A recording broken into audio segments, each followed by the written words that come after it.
مكسوفه من الدكتوره، هي جايه تتابع حمله يا دكتور.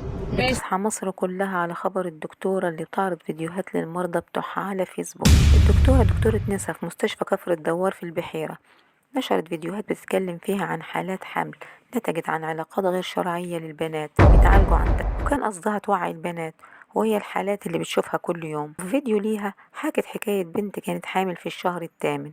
البنت كان عندها 14 سنة وكان عليها وكانت عايزة تجهضها عشان حملها غير شرعي. ونشرت عن حالة تانية لست متجوزة عرفي من شاب أصغر منها ب15 سنة، وكانت عايزة تسجل الولد باسمه، وأساسا الجنين كان لعلاقة غير شرعية. طبعا الفيديوهات دي أثارت ضجة كبيرة على منصات التواصل الاجتماعي، كله اعتبرها تشهير بالمرضى، وإنها اتكلمت بألفاظ لا تليق وما يصحش تقولها، وده يعتبر اعتداء على المبادئ والقيم الأسرية في المجتمع المصري.